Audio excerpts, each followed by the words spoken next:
गुजरात और हिमाचल प्रदेश के अलावा 5 राज्यों की 6 सीटों पर उपचुनाव भी हुए हैं, जिनके नतीजों का ऐलान आज हो गया है।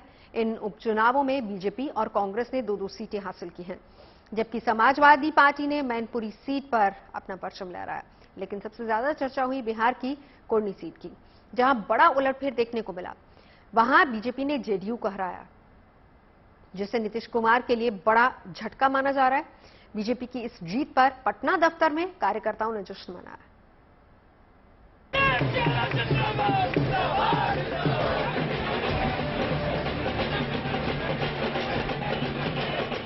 5 राज्यों की 6 विधानसभा और 1 लोकसभा सीट पर उपचुनाव की मतगणना शुरू हुई।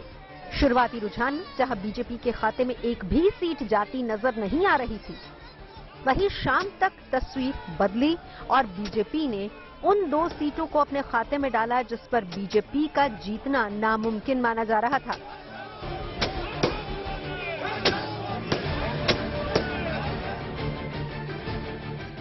पहली सीट रामपुर है, जिसे आजम खान का सबसे सुरक्षित किला माना जाता है, लेकिन उस पर भी बीजेपी का कब्जा हो गया।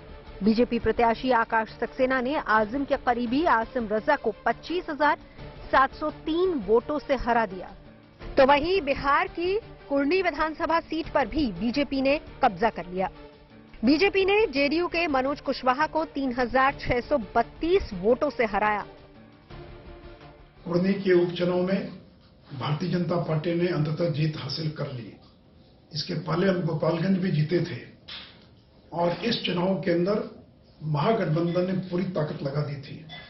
लालू जी के नाम का भी उपयोग किया गया, उनकी किडनी ट्रांसप्लांट को भी मुद्दा बनाकर और इमोशनल कार्ड खेला गया।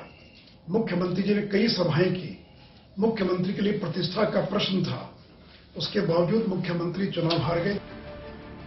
उपचुनाव में रामपुर के अलावा Mainpuri Lok Sabha seat hot seat मानी जा रही थी। मैनपुरी की जनता ने मुलायम को श्रद्धांजलि में सियासी विरासत उनकी बहू डिंपल को सौंप दी। मुलायम के निधन से खाली हुई लोकसभा सीट पर हुए उपचुनाव में डिंपल यादव को जीत हासिल हुई।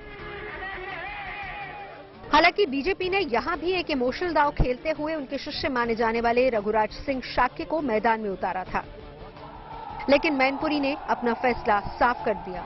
न केवल समाजवादी पार्टी पर भरोसा जताया, बल्कि मुलायम परिवार में अपनी आस्था को दोहराते हुए डिंपल यादव को अपना सांसद चुन लिया, और वो भी बड़े अंतर के साथ।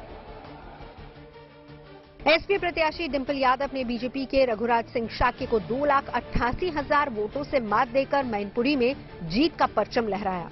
तो वहीं खतौली विधानसभा सीट पर भी सपा आरएलडी गठबंधन के मदन भैया की जीत हुई।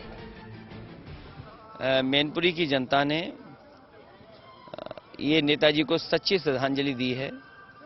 जीत बहुत बड़ी है। अब हम लोगों की जिम्मेदारी बनती है कि नेताजी ने जो रास्ता दिखाया उस रास्ते पे चलें, समाजवादी आंदोलन को और आगे बढ़ाएं। इस परिणाम ने समाजवादी पार्टी कार्यकर्ता नेताओं को ऊर्जा दी है। 2024 के लिए समाजवादी पार्टी और तैयार दिखेगी। समाजवादी पार्टी की जीत से सपा कार्यकर्ताओं का जोश हाई है। कार्यकर्ताओं ने जमकर आतिशबाजी की, अनार चलाए और खूब बम फोड़े। साथ ही एक दूसरे को मिठाई खिलाकर जीत की मुबारकबाद भी दी।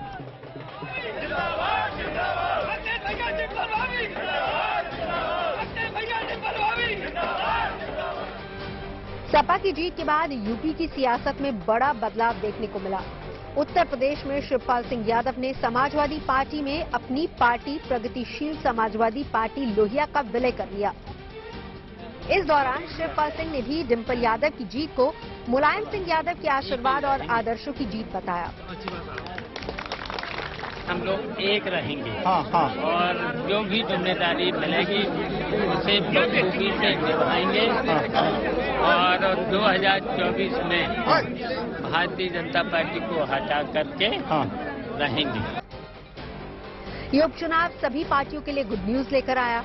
उपचुनाव में बीजेपी और सपा के अलावा कांग्रेस पार्टी ने भी 2 सीटें अपने नाम कर ली। कांग्रेस अपने गढ़ राजस्थान और छत्तीसगढ़ में अपनी सीट बचाने में कामयाब रही।